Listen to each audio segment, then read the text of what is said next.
जय हिंद दोस्तों।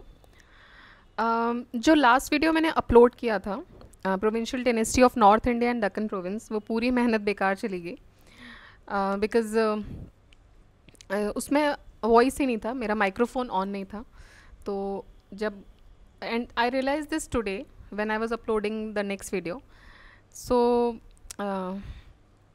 अब नेक्स्ट अपलोड करने से पहले मैं उसी को रेक्टिफाई करके नया वीडियो अपलोड करूँगी। फिर से मैं वीडियो बना रही हूँ उसके लिए, एंड मैं नया वीडियो अपलोड करूँगी। एंड अगर ऐसा कोई भी इशू होता है, if you are watching, so please let me know in the comment boxes, so मुझे अर्ली पता चल जाए, ठीक है। सो नो वेज, फिर से करेंगे, फिर से इस वीडियो को पूरा करेंगे एंड फिर से ये डायनेस्टी हम कंप्लीट करेंगे। सो अभी टाइम वेस्ट नहीं करते हैं, उससे पहले हम स्टार्ट करते हैं एंड उसके बाद फिर हम भक्ति एंड सूफी मूवमेंट्स लेंगे। मोस्ट प्रोबेबली वो भी मैं इसके बाद अपलोड कर दूँगी, ठीक है। तो let's start. The first question here is, देखिए सब इट्स लाइक पेंटेड। सो या तो हम देखते हैं कि इसमें पहले हम ये बॉक्स देख लेते हैं जो दिया हुआ है, उसके बाद हम आगे देखेंगे। The first question here is sorry, first question से पहले ये बॉक्स देखिएगा। Independent states of Bahmani empire के हम बॉक्स ये देखेंगे। देखिए 5 एम्पायर्स थे उस टाइम पे, या इसको सल्तनत बोल लीजिए, सुल्तान्स वो लोग बोलते थे, कुछ अपने आप को निज़ाम बोलते थे। तो कुछ शाही डेनेस्टीज़ थी, ठीक है। तो बरार जो थी, जो स्टेट ऑफ बरार था, वहाँ की जो शाही डेनेस्टी थी उसको इमाद शाही डेनेस्टी बोलते थे। उसके फाउंडर थे फ़तेहुल्ला इमाद शाह। बीजापुर स्टेट को आदिल शाही डेनेस्टी बोलते थे क्योंकि उनके फाउंडर थे यूसुफ आदिल शाह। अहमदनगर को निज़ाम शाही डेनेस्टी बोलते थे, इनके फाउंडर थे मलिक अहमद। गोलकोंडा को कुली कुतुब शाह ने इस्टेब्लिश किया था, तो वो हो गई कुतुब शाही डेनेस्टी। और बीदर को इस्टेब्लिश किया था आमिर अली बरीद ने, तो वो हो गई बरीद शाही डेनेस्टी, ठीक है। तो बरार की कौन सी डेनेस्टी हो गई? Imad Shahi dynasty. Bijapur Adil Shahi, Ahmadnagar Nizam Shahi that is Malik Ahmad, Golconda Quli Qutb Shahi dynasty, and Bidar Amir Ali Barid, so Barid Shahi dynasty. Next, now the first question here, देखिए the city of Jaunpur was founded in the memory of. तो ये बनाई गई थी मोहम्मद बिन तुगलक की मेमोरी में, एमबीटी की, क्योंकि मोहम्मद बिन तुगलक का नाम था जौना खान, ठीक है। तो इसी उन्हीं की याद में उनके भाई फ़िरोज़ शाह तुगलक ने जौनपुर को बसाया था। अब स्टोरी ये है कि फ़िरोज़ शाह तुगलक जो थे वो भी पार एक्सलेंस बिल्डर थे एक तरीके से। उन्होंने बहुत सारी सिटीज़ बसाई थी, जैसे कि फ़तेहाबाद, हिसार, फ़िरोज़पुर, जौनपुर, ठीक है। तो ये सब उनके द्वारा बसाई गई थी। और कब कब की बात है? ये 1359 की बात है। और जो जौनपुर है उसको उन्होंने अपने भाई कज़न मोहम्मद बिन तुगलक की मेमोरी में बसाया था। इसके अलावा फ़िरोज़ शाह तुगलक ने मलिक सरवर को, जो कि एक यूनक बोला जाता है, और ये भी बोला जाता है कि वो फ़िरोज़ शाह तुगलक की बेटी का लवर भी था, तो उसको उन्होंने गवर्नर बनाया ऑफ जौनपुर, ठीक। अब क्या होता है कि मलिक सरवर ने अपनी इंडिपेंडेंस डिक्लेयर कर दी।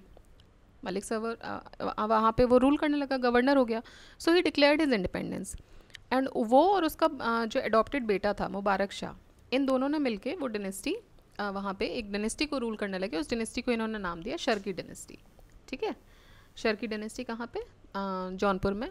इसको डिनेस्टी ऑफ द ईस्ट या फिर सिराज ऑफ द ईस्ट भी बोलते थे, पश्चिम का सिराज। सिराज मतलब काइंड ऑफ क्राउन, तो सिराज ऑफ द ईस्ट या डिनेस्टी ऑफ द ईस्ट भी बोलते थे। फिर जौनपुर जो है वो इंडिपेंडेंट हुआ 85 ईयर्स के बाद।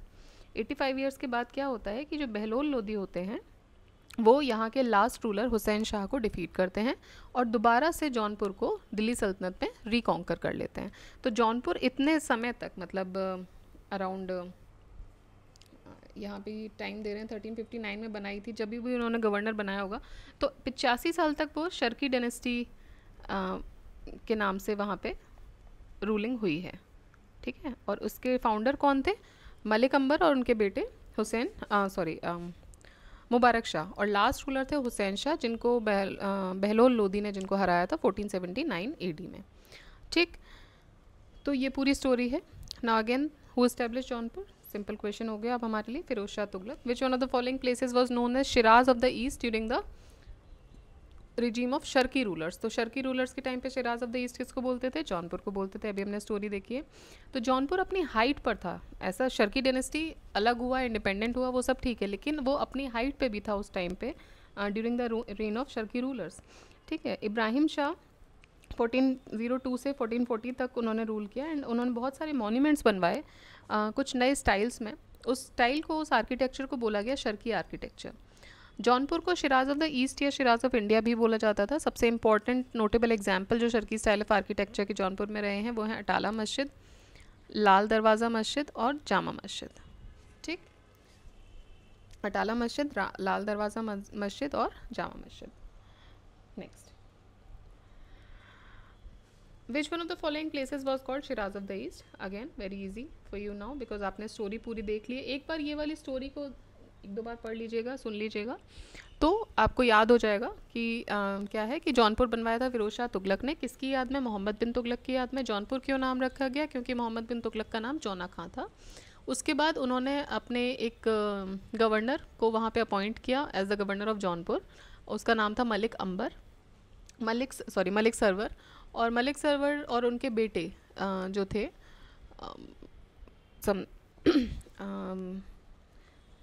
मलिक सरवर और उनके बेटे मुबारक शाह, इन दोनों ने मिलकर वहाँ एक नई डायनेस्टी बनाई जिसको उन्होंने नाम दिया शर्की डायनेस्टी। शर्की रूलर्स बोले गए ये लोग, और इन्होंने अराउंड 85 ईयर्स तक वहाँ रूल किया। इस 85 ईयर्स में जौनपुर को शिराज ऑफ द ईस्ट का नाम मिल गया क्योंकि वहाँ का आर्किटेक्चर और बाकी जो डेवलपमेंट्स थे उस टाइम के बहुत ज़्यादा अच्छे माने गए। So it was although it was मतलब ruled independently but it had some positive developments and इसी वजह से उसका नाम शिराज ऑफ द ईस्ट पड़ा। ठीक है। उसके बाद लास्ट रूलर हुसैन शाह को बहलोल लोदी हराते हैं और फिर से दोबारा से शर्की डायनेस्टी को इसमें वापस ले लेते हैं सल्तनत में। ठीक, तो ये पूरी स्टोरी हो गई। नाउ ये हमने क्वेश्चन कर लिया। Who was the ruler of Jaunpur state? तो लास्ट रूलर पूछ रहे हैं, तो हमने वो भी देख लिया। हुसैन शाह जो थे वो लास्ट रूलर थे और इनकी बहलोल लोदी से हुई थी एक वॉर और उसमें ये हार गए थे। सो अगेन वही स्टोरी है। 1394 में मलिक सरवर ने इस्टेब्लिश किया इंडिपेंडेंट स्टेट जौनपुर और बाद में उसको शिराज हिंद भी बोला गया। Ruler of Kashmir. Now next question, ruler of Kashmir. देखिए मैंने लास्ट में भी वीडियो में जिसमें वॉइस नहीं थी वहाँ भी ये पूरा एक्सप्लेन किया था। सो कहीं कहीं इशू होगा, I am rubbing it out. ठीक है। हाँ, तो ये बोल रहे हैं ruler of Kashmir who was known as Akbar of Kashmir. देखिए अकबर तो बाद में आए थे but again because Akbar was famous because he was a ruler of India that time. ठीक है।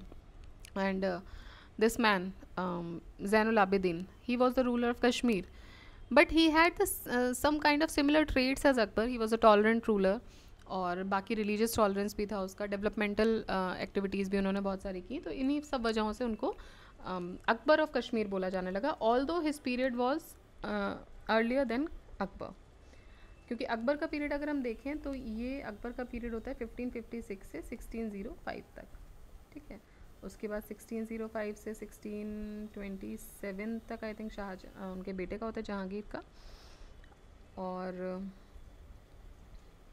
नहीं शाहजहाँ का, और उसके बाद होगा आपका समथिंग 1707 तक औरंगज़ेब का। तो ये कुछ स्टोरी है, वो हम आगे खैर मुगल्स में देखेंगे। सो शाही खान या फिर ज़ैनुल आबिदीन ये भाई थे अली शाह के और ये रूलर बने कश्मीर के 1420 में। ये ग्रेटेस्ट किंग रहे हैं कश्मीर के। He earned a name for his policy of religious tolerance and public welfare activities also. इन्होंने जजिया हटाया, अबॉलिश किया जो कि टैक्स था on Hindus and banned the cow slaughter. ये पहले रूलर थे ऐसा करने वाले टू डू सो।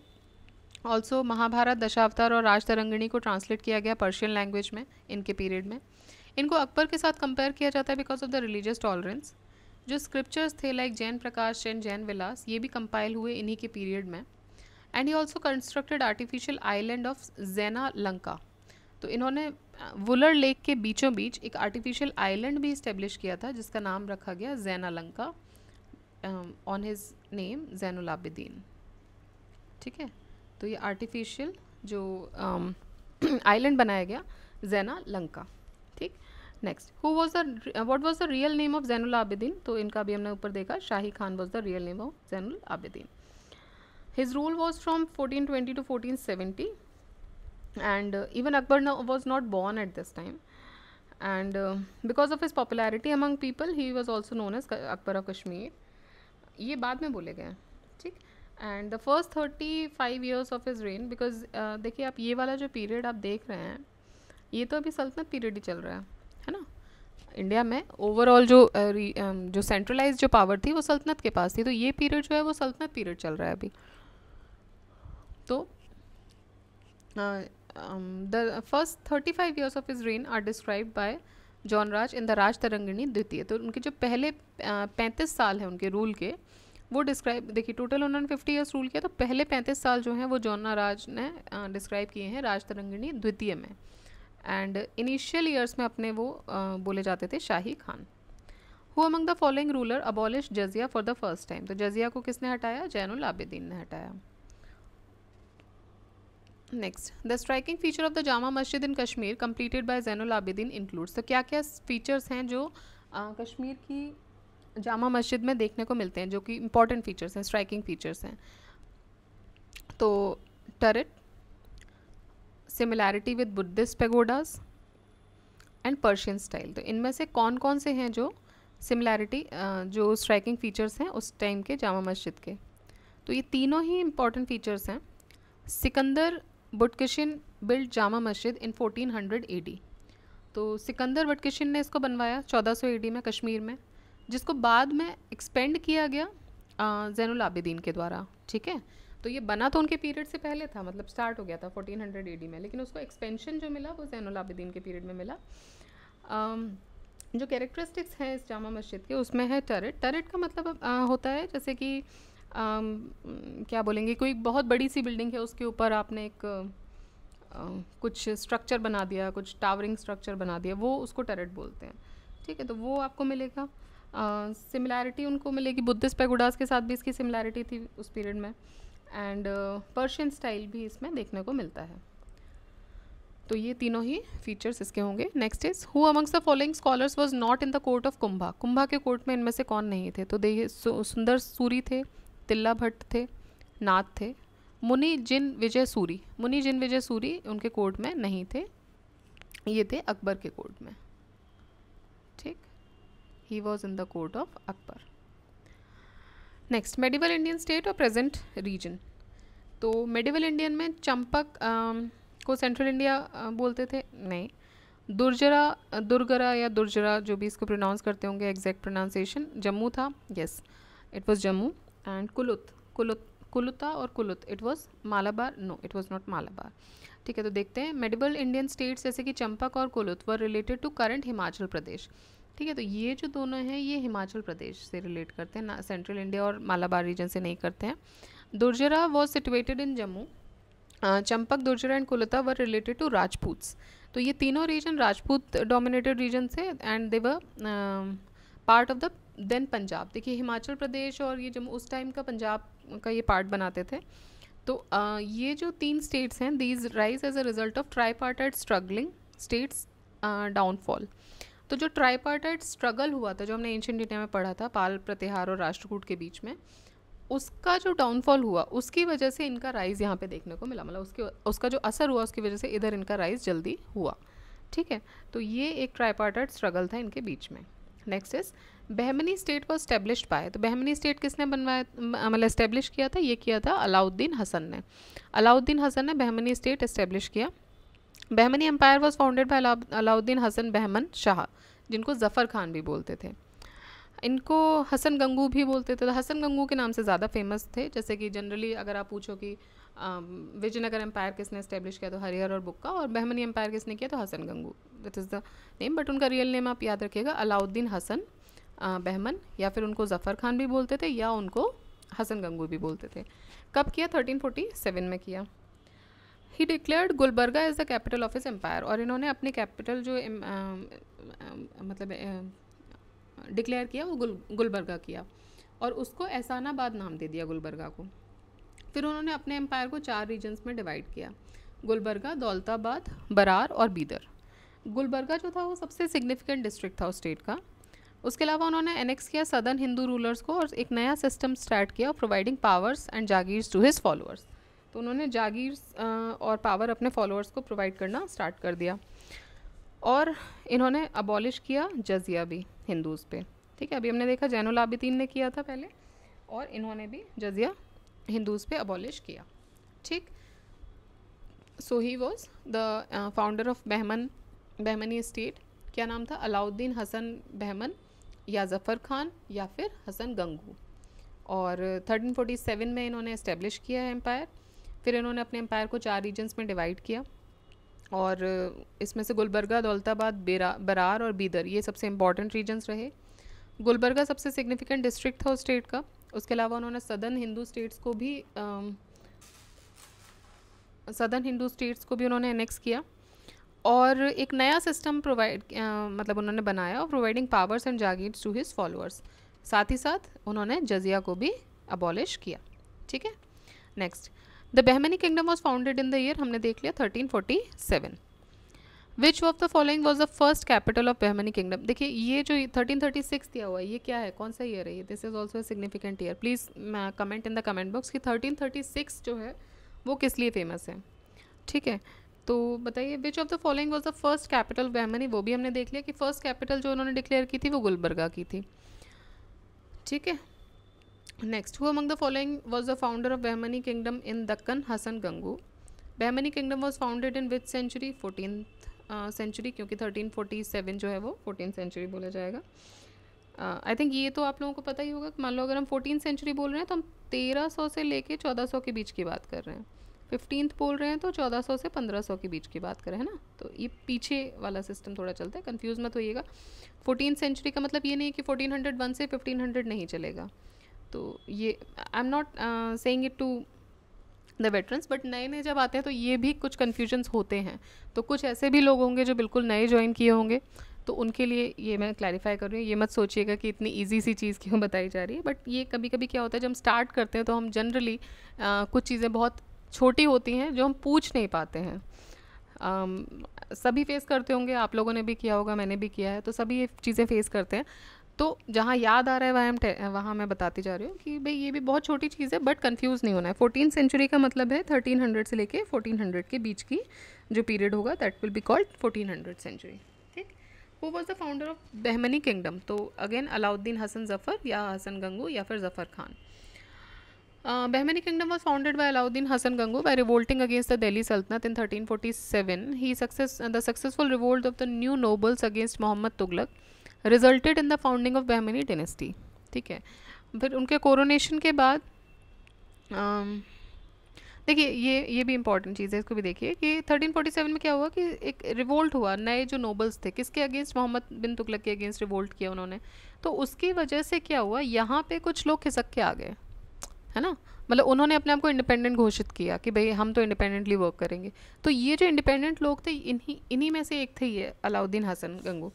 तो इस तरह की डायनेस्टीज़ जो हैं वो बन पाई, बहमनी डायनेस्टी एक बन पाई। After his coronation Alauddin Hasan assume the title of Abul Hasan Muzaffar Alauddin Bahman Shah. बहुत बड़ा इन्होंने अपना एक टाइटल लिया, अबुल हसन मुजफ्फर अलाउद्दीन बहमन शाह। ठीक, तो ये इन्होंने टाइटल एज्यूम किया, कोरोनेशन हुआ, और ये प्रॉपरली अपने आप को इन्होंने एक इंडिपेंडेंट राजा घोषित किया other than the central rule of सल्तनत एम्पायर और मोहम्मद बिन तुगलक। तो ये उस फेज़ की बात हो रही है 1347 की। ठीक, इस तरह आप ना कनेक्ट भी किया कीजिए कि कौन किसका कंटेम्प्रेरी रहा है। जैसे मोहम्मद बिन तुगलक के रहे हैं, या ये भी क्वेश्चन कभी बन सकते हैं इन फ्यूचर। तो इस तरह की क्रोनोलॉजी को भी याद रखें, क्योंकि हर चीज़ पैरेलल चल रही थी कहीं कहीं। ये हम बात कर रहे हैं कि प्रोविंशियल डायनेस्टीज़ कौन सी रही, सेंटर में रूल चल रहा है अभी भी सल्तनत का, उनको हम पढ़ रहे हैं एज अ सल्तनत रूलर कि भाई अभी इस टाइम पे भारत का सुल्तान कौन है या वो है, तो वो मोहम्मद बिन तुगलक बोला जाएगा। लेकिन उसी के अगेंस्ट कुछ लोगों ने आवाज़ उठाई, उन्होंने अपनी इंडिपेंडेंस भी घोषित की। तो इस तरह की इंडिपेंडेंस घोषित करने वाले जो हुए वो कौन बोले गए? जैसे कि अलग अलग सल्तनत बन गई। अब अभी क्या है, अभी हम संविधान को फॉलो करते हैं, अभी राजा महाराजा नहीं, अभी कोई रूल नहीं है। फिर भी आप कभी कभी न्यूज़ में देखते होंगे कि किसी ने अपना ही मतलब चल रही चीज़ें। ऑल्दो संविधान के सब नीचे हैं, ठीक है, अभी कॉन्स्टिट्यूशन के सब नीचे हैं, क्योंकि अभी हम कॉन्स्टिट्यूशनली डेमोक्रेटिकली रूल कर रहे हैं, उस टाइम पे डेमोक्रेटिक रूल नहीं था, ऑटोक्रेटिक रूल्स थे, पावर्स थी, रूलर्स थे, तो रूलर्स अपने आप को लड़के इंडिपेंडेंटली घोषित कर सकते थे। यहाँ हम एक देश के अंदर हैं, एक डेमोक्रेसी है, फिर भी कोशिश होती है लोगों की कि वो अपनी अपनी चीज़ों को इस्टेब्लिश करें, कुछ नहीं कर पाते तो मॉरल पुलिसिंग ही कर लेते हैं। तो ये होता है, ये तब भी था अब भी था। तब संविधान नहीं था, तब एक पूरे देश का एक कॉन्स्टिट्यूशन नहीं था, तो जितनी जगह एनेक्स कर पा रहा है एक सेंट्रल में बैठ के एक राजा, वो करता था। ठीक है, जैसे कि आपने देखा होगा इन्होंने ही दौलताबाद भी शिफ्ट की थी, अपने कैप्टन को लगा कि भाई यहाँ से अच्छे से रूल हो पाएगा, लेकिन नहीं हो पाया। तो ये चीज़ें वो चेंजेस आते रहते थे time to time. Fine, so match list 1 with list 2 and देखते हैं क्या है लिस्ट 1 में। लिस्ट 1 में डेनेस्टीज़ हैं और लिस्ट 2 में उनकी जगह है। तो हमने ये बॉक्स अभी पढ़ा था जस्ट, तो उससे अब आपको याद हो जाएगा। आदिल शाही डेनेस्टी, आदिल शाही कहाँ थे? आदिल शाह ने क्या इस्टेब्लिश किया था? बीजापुर। तो आदिल शाही डेनेस्टी तो हो गई भाई बीजापुर, ए का 2 मतलब बी और डी। कुतुब शाही डेनेस्टी किधर थी? कुतुब शाह किसके थे? कुली कुतुब शाह, तो ये गोलकुंडा के थे कुली कुतुब शाह। निज़ाम शाही अहमदनगर मलिक, मलिक अहमद। और फिर बची शर्की शाही, तो शर्की शाही हमें याद है, हमने अच्छे से पढ़ लिया है। शर्की की डेनेस्टी कितने साल तक चली? 85 साल तक। किसने बनाया? Malik Ambar and his adopted son. Last ruler कौन था? हुसैन शाह। किससे लड़ाई होती है? बहलोल लोदी से होती है, और उसके बाद दोबारा से जौनपुर जो है वो दिल्ली सल्तनत में रिकॉन्कर हो जाता है। लेकिन उस पीरियड में जब वो शर्की के रूल्स में था तो उसको शिराज़-द ईस्ट भी बोला गया, बिकॉज वहाँ पे डेवलपमेंट्स बहुत हुए, खास करके आर्किटेक्चरल डेवलपमेंट या नई स्टाइल का एक आर्किटेक्चर भी वहाँ पे डेवलप हुआ। तो ये आपको याद हो गया, शर्की शाही जो है वो जौनपुर में है। ठीक है, तो इस तरह से कनेक्ट कर लीजिए आप लोग। Next, which of the following Muslim rulers was held as the Jagat Guru by his Muslim subject because of his belief in secularism? Okay, तो ये बोल रहे हैं कौन सा मुस्लिम रूलर को जगत गुरु बोला जाने लगा था उनके साथियों के द्वारा because of his belief in secularism. वो सेक्युलर राजा था, तो ऐसा कौन सा सेक्युलर राजा था जिसको पदवी दे दी गई थी जगत गुरु की? तो ये था इब्राहिम आदिल शाह। आदिल शाही डायनेस्टी अभी हमने देखा कहाँ पे थी? बीजापुर में थी। तो इब्राहिम आदिल शाह सेकंड जो था वो बीजापुर का सल्तनत का सुल्तान था। इसके टाइम पे जो डायनेस्टी थी had its greatest period as he extended his frontier to the south up to Mysore. He was a skillful administrator, artist, poet, a generous patron of art. He reverted to the Sunni sect of Islam. उसने अपने आप को Sunni sect में revert किया, but वो tolerant रहा दूसरे religions के लिए भी। इसको जगत गुरु भी बोलते थे, तो ये इंपॉर्टेंट चीज़ है, आपको याद रखनी है। जगत गुरु कौन से राजा को बोलते थे? Because Jagat Guru generally option दिए जाएंगे तो कन्फ्यूजन हो जाएगी। ठीक है, ऑप्शन कुछ भी दे सकते हैं, शंकराचार्य भी दे सकते हैं, उस टाइम के कुछ भी और चीज़ों को दे सकते हैं। तो इब्राहिम आदिल शाह, अगर आपको स्टोरी नहीं पता है थोड़ी सी भी, तो आप यहाँ इस ऑप्शन तक तो नहीं पहुँचोगे कम से कम। ठीक, तो इब्राहिम आदिल शाह को जगत गुरु बोला गया था because of his tolerant nature, religious tolerance की वजह से। And he founded a new township at Nauraspur to give concrete shape to his ideas of a musical city. तो उन्होंने एक नया टाउनशिप भी बनाया Nauraspur, and he built temple inside the precincts of the palace, जो कि अभी भी हैं। तो इन्होंने एक टेम्पल भी बनाया, और इन्होंने एक बुक लिखी थी किताब नौरस, बुक ऑफ 9 रसास इन दखनी। ठीक है, next, who among the following was the author of the book Kitab Nauras? तो हमने देख लिया Ibrahim Adil Shah, he was also known as Jagat Guru. He wrote किताब नौरस इन दक्कनी लैंग्वेज। तो दक्कनी उसको जनरली जो टंग होती है, टंग में हम उसको धीरे धीरे बोलते बोलते वो दक्कनी हो गई, इट इज़ दक्कनी लैंग्वेज।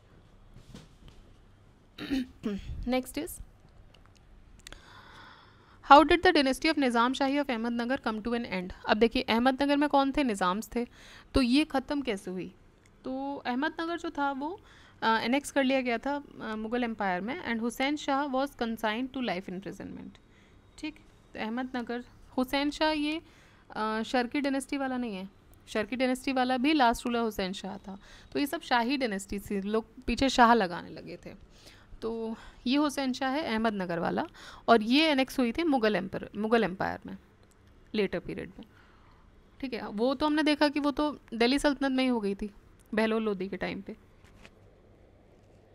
ठीक है, तो हुसैन शाह को लाइफ इम्प्रिजनमेंट दे दिया गया था। स्टोरी देख लेते हैं इसकी भी। जो फाउंडर थे अहमदनगर किंगडम के वो थे Ahmad Nizam Shah, and it was conquered and annexed by Shahjahan 1632 में। तो हमने अभी देखा था ना 1620 7 से 16 आई थिंक 60s का कोई पीरियड है या 50s का कोई पीरियड है, देयर इज सम पीरियड जहाँ तक कि शाहजहाँ का रूल रहा था। ठीक, तो जहाँ Akbar then Jahangir then Shahjahan. Jahangir rule from 1605 to 1627, then 1627 to something here, I'm forgetting the year, it is in 50s only। तो वहाँ पे रूल रहा था शाहजहाँ का। तो ये शाहजहाँ के पीरियड की बात है। और उसके बाद रहा था औरंगज़ेब का 1707 तक। तो ये शाहजहाँ के पीरियड की बात है और ये एनेक्स किया था शाहजहाँ के द्वारा। It is important to know that Shahjahan ने एक आर्मी भेजी थी जिसमें थे महावत खान, जो दौलताबाद फोर्ट को जीतने के लिए। तो इन्होंने क्या किया, 10.5 lakh, he bribes 10.5 lakhs to Fateh Khan to take over the fort. उसके बाद हुसैन शाह, निज़ाम शाह को इम्प्रिजनमेंट दे दिया गया, life imprisonment in the Gwalior fort. ठीक है, next, name the pair which is not correctly matched. तो इनमें से आपको बताना है कि नॉट करेक्टली मैच्ड कौन सा पेयर है। बाज बहादुर मालवा करेक्ट है, कुतुब शाह गोलकुंडा, सुल्तान मुजफ्फर शाह गुजरात के थे, यूसुफ आदिल शाह ये अहमदनगर के नहीं थे। आदिल शाही डायनेस्टी कहाँ थी, बीजापुर में थी। तो यूसुफ आदिल शाह वॉज इन बीजापुर। ठीक है, तो एक बार बस आप डायनेस्टीज़ भी याद वो सारी कर लेंगे ना अच्छे से बाय हार्ट, तो उससे भी 3-4 क्वेश्चन आपके निकल जाएंगे, अगर इन केस उस पीरियड से, if you are lucky enough कि वो पीरियड से क्वेश्चन आ रहे हैं। तो डायनेस्टी से क्वेश्चन सबसे पहले बनते हैं अगर उस पीरियड से क्वेश्चन कोई देता है तो उन डायनेस्टीज़ को एक बार याद कर लीजिएगा अच्छे से। तो ये जो अहमदनगर था वो सॉरी ये जो यूसुफ आदिल शाह थे वो बीजापुर के थे। ठीक है, यूसुफ आदिल शाह वॉज फ्रॉम बीजापुर।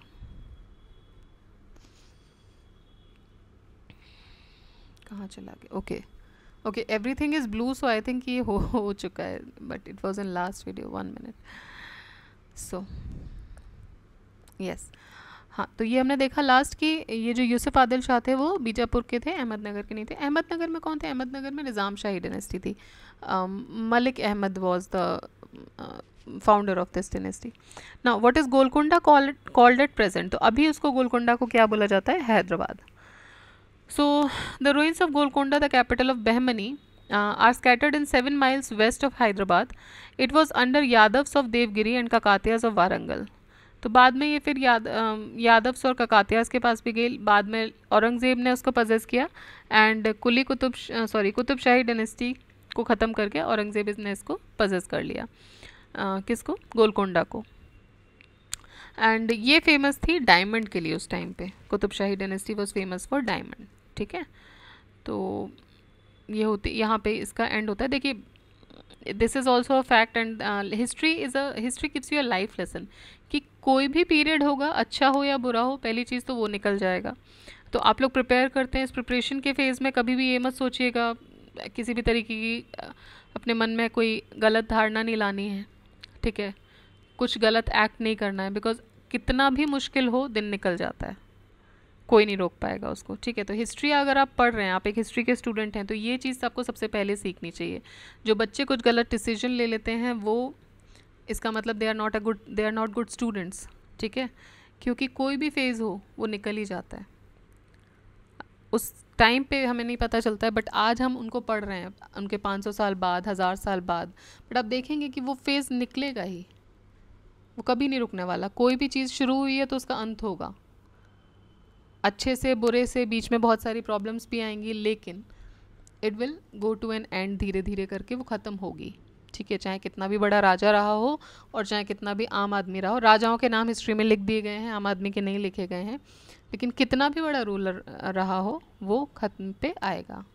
ठीक, तो आप एंशियंट पढ़िए, आप मेडिवल पढ़िए, या आप मॉडर्न पढ़िए। इवन मॉडर्न में हम बहुत बड़ा रोल पढ़ते हैं ब्रिटिशर्स का, देन अपने जो भी फोर फादर्स हमारे इंडिपेंडेंस के रहे हैं, but everything came to an end at a certain point of time. ठीक है, सो ये भी this is just a life lesson I just wanted to share, because recently a day और few days back I heard some news about some students, so it hits us because we are also students right now. कुछ हैं हम लोगों में से, कुछ might भी कुछ के यूपीएससी आप प्रिपेयर कर रहे होंगे तो अटेम्प्ट्स एग्जॉस्ट हो गए होंगे, या फिर आपका अटेम्प्ट नहीं क्लियर हुआ है, जो भी है। तो इस फेज़ को आपको अपने ऊपर हावी नहीं होने देना है. These are the periods of you know, this is just an exam, वो भी निकलेगा. ठीक है, तो ये लाइफ से आगे नहीं है किसी की भी. सो दैट्स ऑल, इतना ही बोलना था. बट हाँ, इसको आप ध्यान रखिए. आप हिस्ट्री पढ़ रहे हैं तो याद आया ये चीज़ देख के कि भाई देखिए उस टाइम पे कोई भी चीज़ बहुत फ्लरिश्ड एरा में रही है. आप विजयनगर एम्पायर देखिए, विजयनगर वॉज मैग्निफिसेंट एम्पायर. आज के टाइम उसके बाद लेकिन ख़त्म हुआ, उसका फेज़ भी ख़त्म, उसका बहुत अच्छा फेज़ था वो भी ख़त्म हुआ. ऐसा नहीं कि ख़त्म होना इज़ रॉन्ग, वो तो होना ही है. बट हम कैसे उसको अपने आप को हम याद रख पाएंगे लेटर फेज़ में, वो हमारे ऊपर डिपेंड करता है. So Krishnadeva Raya is known for some magnificent works, right. तो उनको लोग अच्छे वे में याद रखते हैं. सो एनीवेज, तो गोलकोंडा एट प्रेजेंट जो है हैदराबाद को बोलते हैं. आगे आप खुद समझदार हैं जो मैं बोलना चाह रही हूँ. But please do not take any such kind of steps और एक्शंस जो कि किसी के लिए भी ख़राब हों, आपकी फैमिली खासकर. Okay, so next question, which of the following is correctly matched? Kakatiya, Hoysala, Yadava and Pandya, and Devagiri, Dwara Samudra, Warangal और मदुरई. तो इनमें से सही कौन सा मैच है करेक्टली?